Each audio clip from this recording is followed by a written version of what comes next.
Hey guys, it's me. Hey, I thought I've got a more complete landscape drawing in Illustrator that I did that has a lot of things I didn't cover in class, but I thought they'd be good tips for you, suggestions, tips, and so on for your own work. Okay, so here's an additional video that shows some of the techniques I use for this landscape. Let me switch to Illustrator.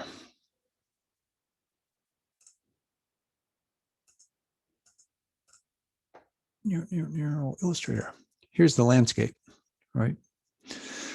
Okay, so there's a lot of drawing in here. You can see it combines the meshed object with the landscape. It's an orange, if you didn't know. Could look like a peach, right? And it's that gradient mesh technique that I demonstrated. And you can see I've chosen an orange that has quite a variety in light and dark.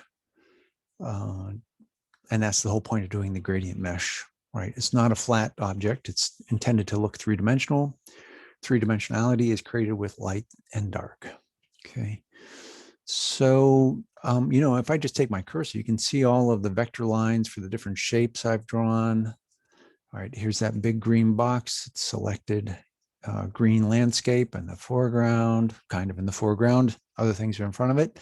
I made the land a little bit more complicated by adding a second kind of hillside behind that first green one. And then I added another one that kind of looks like mountains. It does look like mountains. But they're off in the distance, right? I've made a little like what are called pavers, these stones with the idea like, oh, you're coming out of the door, you're going to go to this little pond, right? The pond, let me zoom in. The pond is blue, of course. I used an effect. It's a style here that's a texture effect added to blue. It kind of works, right? It kind of doesn't. You can see the edge of the water has got this stepping because of the added texture. I could fix that, actually. I could copy this blue, paste in front, remove the fill, add a stroke, and like just clean up that edge probably, but I'm not messing with it. I added some highlights on the water, right? And I just simply, you can probably tell, I just copied and pasted these little ripple highlights, right?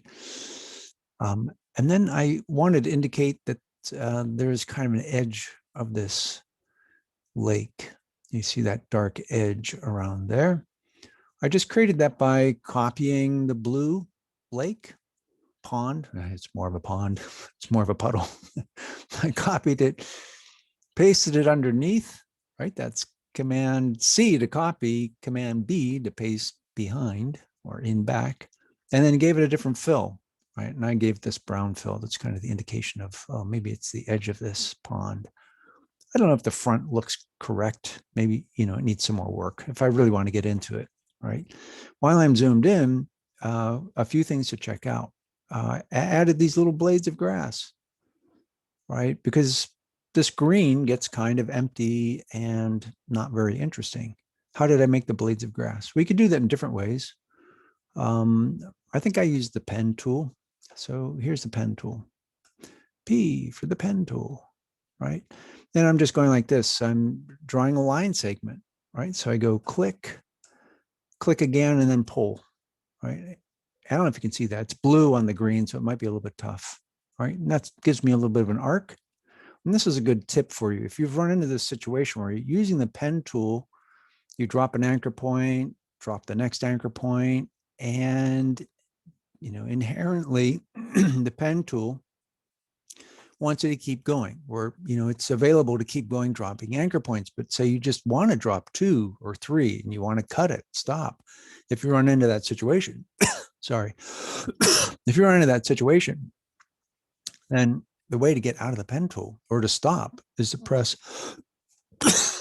sorry, to press escape, right? Press your escape button. Okay, so now you can see my pen tool is no longer carrying on with that path. Okay, And one thing, if you're doing this, you might notice you have to get the pen tool away from your last anchor point by a number of pixels. That's determined in the pen tool preferences.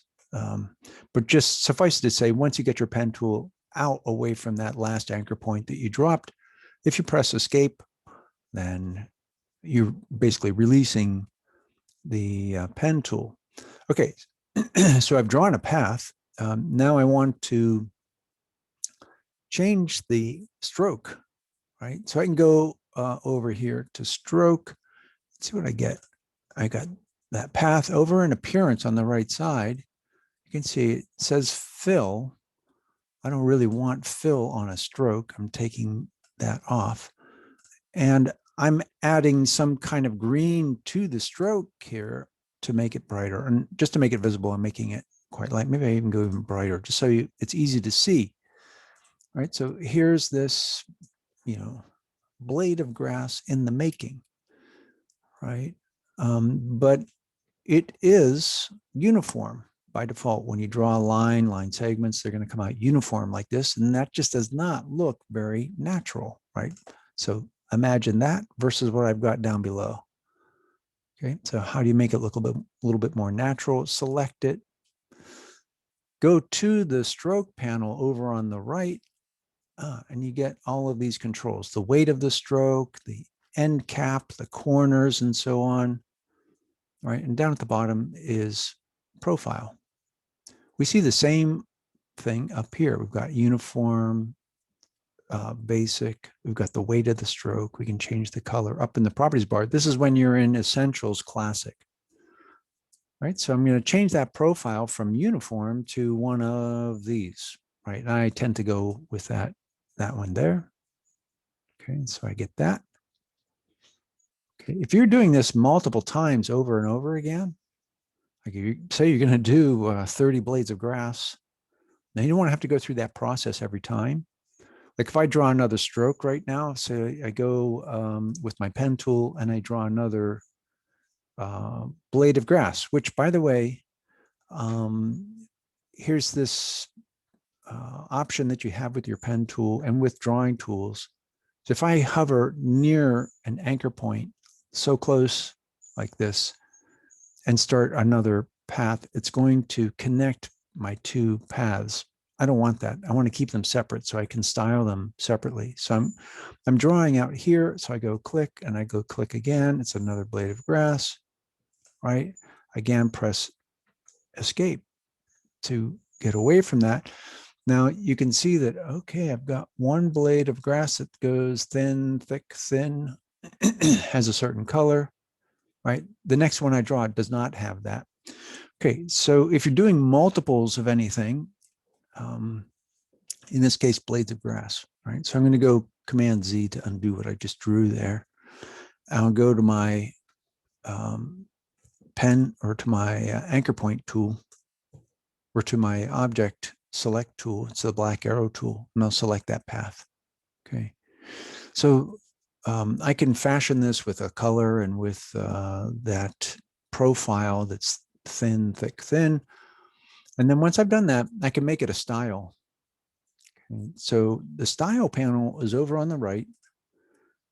Right. It is symbolized by this rectangle square with a couple in front. And when you hover over, it says graphic styles. Open that up. Right. If I just take this blade of grass, all I need to do is drag it over here. It adds it to styles. And now I can go on drawing more blades of grass in this case. And I can go, with my pen tool, click, click, go like that, escape, right? And then I go and add that style to it, right? So now I have that thin, thick, thin, weight in the stroke, and I get that color in the stroke, right? So anyway, so if you're doing something repeatedly like that, and maybe you've given that object a drop shadow or an outer glow, and you've warped it, and you've done this and that, you can make that a style. And instead of having to go through those steps repeatedly, you just click on that style after you've drawing that shape or drawing that line, whatever. Okay, so I want to make these two things look like they're together. So I select one, hover out at a corner and rotate, right? Move it into place the way you want, right? And I could do that with my trackpad or with my mouse moving it around. I can also use the arrow keys on the keyboard. Sometimes those incremental changes are too much. It depends on how much you're zoomed in, how small this thing is. Okay, so there's my blade of grass, 2 blades, right? So then just as a reminder, if you have a group of shapes, right, like this collection down here, you can see this is 4 blades of grass. And if I click on one, they happen to be grouped with all of the blades of grass around the pond, right? I initially grouped all 4 blades of grass.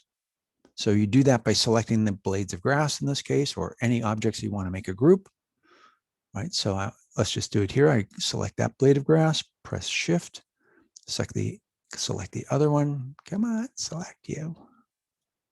It's so small. Let me zoom in even more. Okay, so select the other object. Now I have this bounding box that goes around the 2 objects that are selected, and it's Command or Control G that groups them. Now, when I'll deselect, just to show you, now if I select one blade, the 2 are selected, right? And they move together. Right? That's really handy. So you make a clump of grass in this case, make them a group, and then when you select them, you can copy them, paste them, and you get the whole group selected. I can flip them. So let's do that. I'm going to have my 2 blades of grass, copy, Command C, right? Command V to paste it. There's my copied version. And whenever you're cloning like this, then you're going to clone whatever your 3D object is, your gradient mesh object. When you clone it, don't just leave it as is. Do some scaling, do some flipping, do some rotation, that kind of thing. So here I've got my clone of those blades of grass. Instead of having the exact same thing repeated time and time again, copy it and then flip it, scale it, rotate it. So quick way to flip something is I've got these 2 blades of grass selected, right click, go to transform and reflect. Right? You get this dialog window because you could reflect it along a horizontal axis or a vertical axis, right? And just to show you how weird, in this case, horizontal would look, right? It makes it upside down, which doesn't make sense, right? And if I go to the vertical axis, it flips it like left and right. And in right here, I can go and say, okay, I want to do some rotation, right? Just a little bit. So it doesn't, it looks more different, right? So I say, okay. So I get that. Okay. And then, of course, I can move this around and place it wherever I want. I could do more rotation with the bounding box here, like that. All right. So I kind of strategically place these elements around. Let me zoom out a little bit. Right. And these break up this green lawn, if we imagine it to be a lawn, right? So there's some elements in the lawn. So it's not just a plain shape, right? So there's some cloning going on here. You can see this one on the front of the pond is the same as the one on the back, but they've been flipped and scaled and so on, right? Okay, these pavers here, these little sidewalk stones, you can see they have a little bit of a 3-dimensional look, right? And I just created that by copying. I drew these shapes with, I don't know, with the pencil, I think. I drew them, they're closed shapes. That means I clicked and drew and came back to the first anchor point, so they're closed shapes. If you don't draw closed shapes, you're going to get a straight line between the beginning anchor point and the end anchor point. So if you're seeing that happening, that's because you haven't drawn a closed shape, right? Just as an example, I'll go to the pencil tool, which is N, by the way, okay? And I'll draw one of these shapes. So I go, I draw something that looks like maybe a stone of some sort. I get back to the original point and I get a little 0 next to my pencil. Tells me I'm closing that shape. Okay, it's closed. Of course, it takes on the characteristics of the previous object that was selected, in this case, the blades of grass, right? So if I want this stone to look like the other stones, I need to give it that brown fill, right? I want to take off that green stroke. Okay, so I can either do that up in the top properties bar, or I can do it over in the appearance panel, right? So I'll use the appearance panel. I'll go stroke. I'll say no stroke, right? Fill color. What do I want it to be? Fill. Well, I can come in here and make a selection, right? Get something like that or like this, right? If I want to make sure that this stone has the color of the other stones, do what you've been doing with the gradient mesh. Use the eyedropper. So you can go to the eyedropper tool. It's over there. I'll drag this in here. Come on. Okay, here's the eyedropper tool is about 2/3 of the way down the toolbar. And it's the letter I that gets you there. So you can make this stone blue if you really want to, make it orange if you want to. I'm going to make it the same color as the others, like that. Okay, it's a little bit goofy. The drawing is a little bit, because I've got these anchors mixed up here. So it has this weird, little bit weird zigzaggy thing going on here, right? So this is a good opportunity to show you something. I can solve that problem in different ways. So let's do way one. I'll go to the white anchor tool. Sorry, I keep the white arrow tool, right? And I select that particular anchor point. Right? You can see the white dots in the others, they're not selected. And I can just drag this and move it where I want, right? And I can do some shaping here with the handles. By the way, if you have the white arrow tool selected and you hover at a vector line in the middle, in between anchor points, you'll see you get this little icon that allows you to do this kind of thing. Bend that vector line without having to go to the handles at the anchor points. Okay, so I could take that little zigzaggy pointy thing out by moving that anchor point. Let me back up though. Okay, so now I have this little zigzaggy thing. You know what I'm going to do? I'm going to go over to my layer panel. I don't like this blue on the green. It's too hard to see. So I go over to my layer panel, and if I don't want vector lines to be blue because it's too close to the colors around it, you can change the color for the vector lines and the color that's associated with that layer. You just go like this, you double click on that layer and you say, I don't really like that blue. I'm going to go to orange, something that contrasts significantly. Go like that. Okay, so now I've got orange vector lines and anchor points and so on. Okay, so I can go in and move that anchor point around to get rid of this zigzaggy thing. Okay, something else I got to do is I press minus on the keyboard and I get the pen tool with a minus sign next to it. And I can achieve that same end if I go to the pen tool, click and hold. Here's my delete anchor point. Right? So I could just say, I don't really need that anchor point. I just get rid of it. Okay, so now I don't have that zigzag. Okay, that's another way to go about solving that situation. While I'm in here, do you see how this stone comes to a point right over on the right edge? Right? That's because I made a sharp turn when I drew with the pencil. Now that could be taken care of maybe if you go into the preferences for the pencil and say, hey, smooth stuff out. But if you end up with this kind of sharp point and it's not the thing you want, okay, here's how you solve that problem. Just to demonstrate this, it's an anchor point with only one handle coming out here. Well, it is coming out the other side too. I can go and grab this and bring it around. Okay, I can get it smooth like that. Okay, same thing here. I can, if I want, I can grab this handle and move it around. Okay. In some of these other cases, if I go, let's see if I get here. All right, let's see if I, in some cases, like you see this anchor point where the line was actually pretty, the curve was pretty smooth and graceful.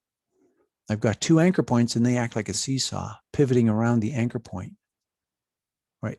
It wants to keep that curving line smooth. If for some reason, on the other hand, you want to just move one handle, the left or the right one, off of the anchor point and not have that seesaw effect, press your Option or Alt key and click on that handle. And now I can pivot just one of those anchor points. Of course, when I do that, it's going to give me a sharp turn, right? That might be what you want. In this case, not so much for my paving stone here, my stepping stones. Okay, so how to make this look a little bit more 3D?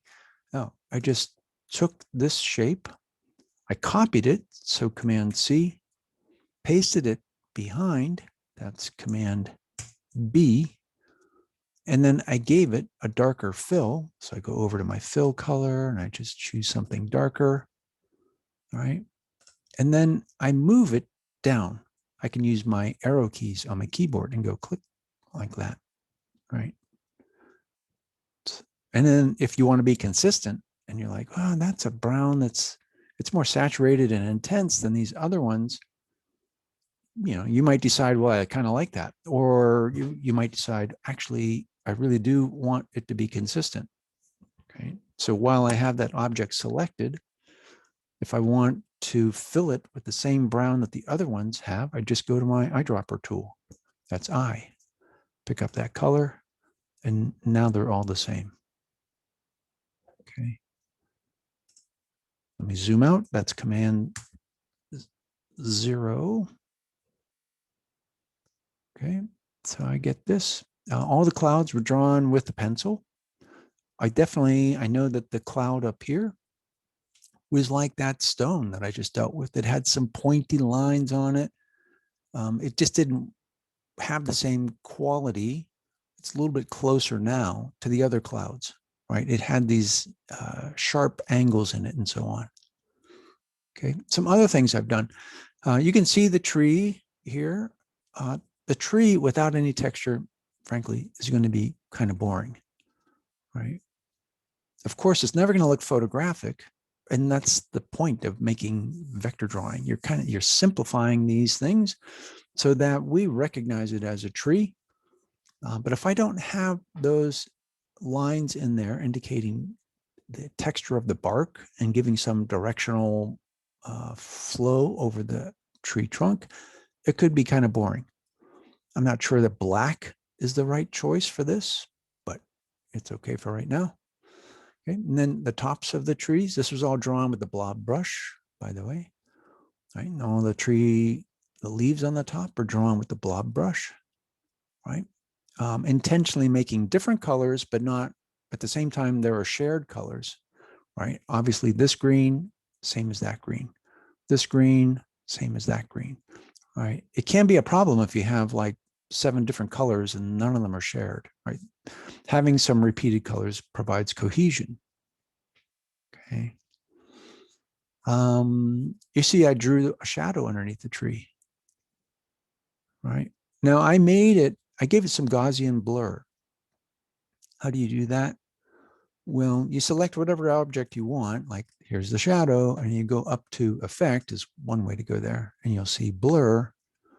There are different types of blur. Gaussian blur just blurs the edges of objects in general. It doesn't convey any motion or do any radial kind of effect. to it, right? And once I've applied that blur, if you see over on the right side under appearance, I've got the fill and the stroke, and I can change the opacity of that object. And then I've got Gaussian blur, right? Now it's also here, Gaussian blur. It's under blur. Where are you, blur? Down here at the bottom, right? Gaussian blur. Okay. So I could go to effects up and, in fact, because of the way I'm recording this, it's only the Illustrator window. You didn't see me go up to my top menu, the Illustrator top menu. So up in the top menu in your window, you'll see effect, but you also see it within your window under appearance here, right? It's listed here because I've already applied it, right? But if you click on effects, you'll see all these different effects. Okay. That's, by the way, this is where I found texture that I applied to the pond, right? Okay. And there is right there, you see this effect gallery, right? When you get in here, like, oh, I can apply all kinds of different textures to an object, right? And of course, once you apply them, they'll be listed under here. And then you can get rid of them, or you can go back and edit them. Okay. So something I haven't talked about yet is this house, or whatever it is. It doesn't look so much like a house. It looks like more of a one-room school building, something like that. Okay. So it's drawn in linear, kind of in linear perspective. It is. Like, look at the roof. It tapers as it goes off to the distance. It's not highly accurate perspective. I'm just drawing with a pen tool, drawing squares and rectangles and altering them, right? I could use the square tool, right? The shape, the rectangle shape tool, and draw, a shape, and then go in with my white arrow tool and change the perspective, by changing the position of anchor points like I'm doing right now. I could draw it that way. I drew it with the pen tool.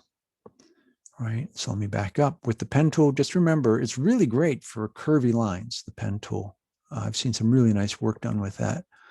But if you want to draw just a rectilinear shape, one consisting of straight lines, right, you just click without pulling or dragging your mouse, if that makes sense, right? So go click, click, right? I can draw a box. Now I'm just doing it pretty carelessly, but suffice to say that if I know that I'm drawing, in this case, in kind of 2-point perspective, I know I want diagonal line. So I would click where I think it's appropriate to drop an anchor point, right? So back up, Command Z, get rid of that. Okay. So I've got the front of this building. I've got the top of the building here. I also drew that with the pen tool. It's a triangle, but I drew it with the pen tool, and I had to adjust where the peak of the roof is to make it look kind of believable, right? Again, the side of this building is with the pen tool, right? And same thing with the roof. And the roof, I have it so the roof kind of hangs out over the side of the building, and that's indicated just by the placement of the anchor points here, right? So it seems to go beyond the side of the building. On the other side, I've got some roof there too, but it's the underside of the roof, and I'm thinking, okay, that's in shadow, right? And if I select that shape, you can see what the shape looks like. It's some kind of, let me zoom in so it's a little bit more visible. Now orange isn't the best color. It's just a shape to give me this little strip of darkness that's the underside of the roof. That's all I'm trying to create right there. The windows, again, created with the pen tool, just drawing rectangles, right? And, it's a little bit funky. It's kind of intended to be a little bit wacky. They're not exactly the right shape. They're, You're not going to mistake them for anything else. This door could actually use a little doorknob on it. That would be something to add, right? I put these arches in the windows, right? Let me show you how you can do that. I'll draw with my pen tool. Here's my window. I'll draw it at an angle, right? Like it's the front of the building. I go click, here's my vertical line. This window is in perspective, so I'm going to go diagonal, diagonal, close off that shape. Okay, I get that. And just to make it more window-like, I'll give it a fill that's light gray. Okay.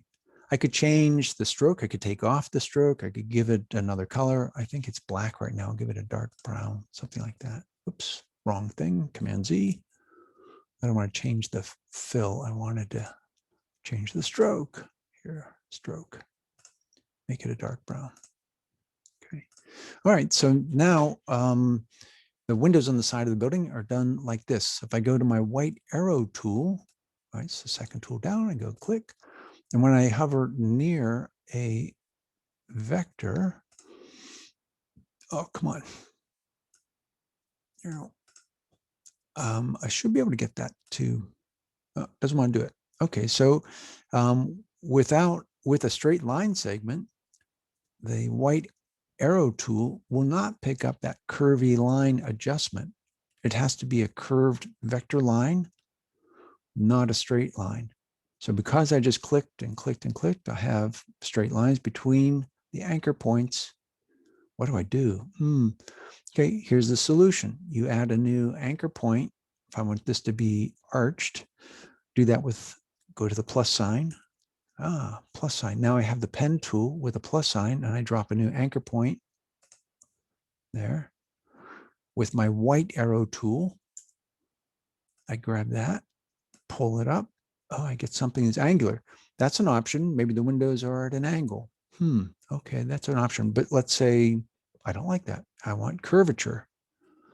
Okay, how do I change that? Watch this. I'm going to go to the pen tool here. And if I click and hold, I get this anchor point tool. Right now I can go to this anchor point, click on it and pull out. Oh, and I get handles, right? And it usually comes out like this, looped up on itself. So you kind of have to unloop it and then manipulate it to your liking, like that, right? Something like that. Yeah. So right now I have an arched window. So I could say like, hey, maybe I like this arched window more than these rectangular windows. And after all, it's out of perspective, but maybe I'm repeating what I see on the side of the building. Maybe that's what I want to do. I don't know. I'm going to leave it the way it is. So I'm going to get rid of that. Say, okay, goodbye. I put my highlights on here. I tried two different types. I used these straight lines, which I actually like better than the squiggly lines on the left. But just to point out, I drew these with line segments and with the pen tool. Pen tool to give the squiggle. Of course, you know this, hopefully by now. When you draw with these tools, you're going to get a line that has uniform weight to it, but that will not look very convincing. So just to amplify the believability, change that line quality away from uniform to one of these irregular settings up here, thick and thin and that kind of thing, right? Okay, I add a little details on the side of the building. If you know what clapboard is, it's that wood siding, and then it got updated with aluminum and plastic, right? But I just both to give it a little bit of texture and to break up the negative space here where there's nothing going on. I put these lines in here to indicate, okay, there's some boards on the wall, and that there is some shingles. There are some shingles in the roof, right? And you don't need to do a whole roof with all the patterning. If you are inclined to do that, give it a try. You can imagine it's pretty time consuming. But if you just put some in there, it's like, okay, we get the idea. There's maybe tile, maybe it's shingles. We don't exactly know. But it breaks up this rectangle so there's a little bit of texture in there. while I'm zoomed in, right, I've got my orange, right? And I've repeated it. It's the same orange. I've just flipped it. I've rotated it. I've squished it. Like you can squish it, right? Here's my box. If I just go and grab it, I can say, oh, this one's a little skinnier. This one's a little fatter, right? I can change that orange, all in the effort of saying it's not exactly the same orange every time, right? So that's what I've done. It's the one gradient meshed object. It's repeated multiple times. I've scaled it, I've rotated it, I've flipped it, and so on. Something more subtle that I've done is I've changed the intensity of the color, right? I don't know if you can see this, but the oranges that are down here next to the pond and in this foreground location, and by the way, I've placed them so that hopefully they take what were empty spaces that needed a little bit of activity in there. This is where I'm placing the oranges.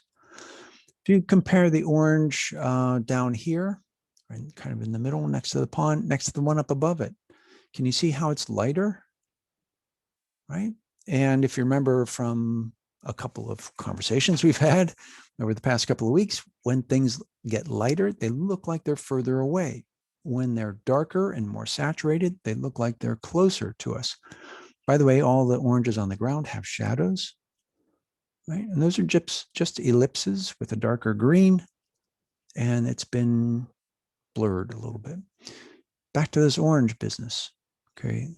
So let's say I take this orange and I want to add another one in here. Okay, so I select this orange, I copy it, Command C, I paste it, Command V, it gets pasted, offset up here, right? And then I can manipulate it. I maybe I want to rotate it, maybe I want to squish it, maybe I need to scale it. So if I want to scale it and keep the proportions, the width and the height, scaling together, I click on Shift and scale it down. Okay, maybe I want it floating out here. Now it's up in the sky and it's out there. Now it has the color intensity of a closer orange.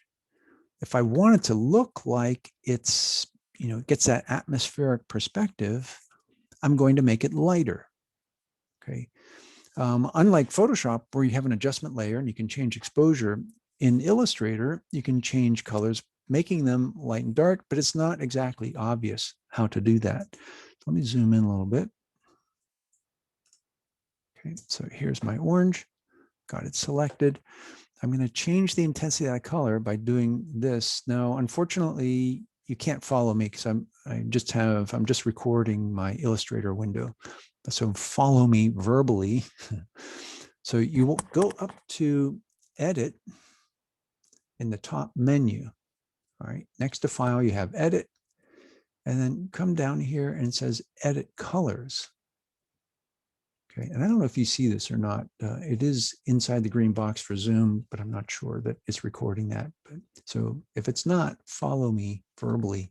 So I'm at Edit Colors, then come over to the next drop down, and it says Adjust Color Balance. Now that seems to give the idea that we're going to make it a little bit red or a little bit yellow, and you can do that, but you can also make things light and dark. So I'm going to click on Adjust Color Balance. All right, and I get the 3 channels, red, green, and blue, because we're working in that color mode, right? If I want to make something lighter, I just bump up all 3 channels equally. So I'm going to take the red channel and I'll take it up, I'll try 10. Take the green channel, take it up 10 points. Take the blue channel, take it up 10 points, right? And if you click preview, you'll see, oh, it's actually lighter, gets lighter. You could make the argument too that because you're looking through atmosphere, that instead of being warm, it might tend to get a little cooler. So maybe I bump up blue by some, 5 points or something like that, and it gets a little bit bluish. That's kind of pushing the point, but okay, say, all right, I'll zoom back out. right? So now, that's a little bit too much. So now that orange floating in the sky is lighter than the one next to the cloud. It's lighter than the one down below it, right? So, and again, the reason I've done that is that I'm trying to make it look like it's further away. So we're looking through more atmosphere to see that orange, right? I could maybe take it further, whatever. The funky thing though is once you've done that, if I go back and make an adjustment to it, like I say, that's too light, and I go to my color balance and I want to make it lighter, it doesn't pick up exactly where you dropped off. Like if I change the RGB channels by 5 points, when I go back to it, it's 0, 0, 0, not 5, 5, 5 or 10, 10, 10, whatever I did. So just be aware of that. I did put outer glow on the oranges to the ones up in the sky, if you can see that. And that's an effect. So just to show you that, here I go. Right. So I go, oh, where are the effects? Select that object, boink. I get appearance, right? And here's effects. It's also up in the top menu, up in the very top of the window that's outside of this Zoom recording space. But here's effects. Stylize, outer glow, right? I actually put some inner glow. It's actually darkening, inner shadow kind of thing. So here's the outer glow. It's subtle. I'll apply it. Boink. There it is. Right. It's pretty subtle. Hopefully you can see it. Again, it's just this effort to try to make these floating objects look kind of ethereal, lighter than air kind of thing, being struck by the sunlight. Right. There's an outer glow. While I'm talking about it, here's my sun tucked behind that cloud. And you can see there's a yellow outer glow on that. Right. Okay. I think the last thing I'll mention here is one of your helpful things to do is when you draw a shape, like I drew shapes for these oranges, like I would put a shadow for the orange. So let me zoom in and just cover this. So if I select this shadow and I delete it, right? And I want to put a shadow in there, I go to my ellipse tool, draw an ellipse, right? I get that. It's crisp, right? So I apply Gaussian blur to it. Okay, so I go effects, blur, Gaussian blur, right? It's just 1 pixel feathering. Say okay. Okay. Now it's a problem that it's above the orange, right? It's above the orange. Oh, what do? I need to get it below the orange, right? Just as to point this out, I can do this 2 ways. I can click on the orange and move it up the layer stack in the layer panel, right over here. You can see somewhere in here it's selected. I can do that, and I can move it up the layer stack with Command right bracket, Control right bracket if you're on a PC. So I go right bracket, move it up, and that wasn't enough. Up, that wasn't enough. So it's so far down in the layer stack, moving it up the layer stack isn't really efficient, right? Every time you draw a shape, it's on the top of the layer stack, by the way.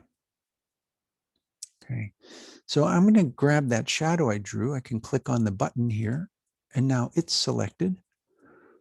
And let's see if I move that down the layer stack. Okay, and again, since I have the layer panel open, I could just select that and just pull it down. Right, needs to go further because I'm not sure which orange it is underneath. But let's move away from that. I'm going to use Command and left bracket, and that moves it down the layer stack. And I just keep repeating that. And eventually I'll get underneath that orange, right? So I get that. So now I have a shadow underneath the orange, right? And by the way, I did mention that for these oranges in the foreground, I add a little bit of inner shadow here. It's an effect. You can find it. I'm pretty sure it's, let me just check that out. It's actually inner glow. So in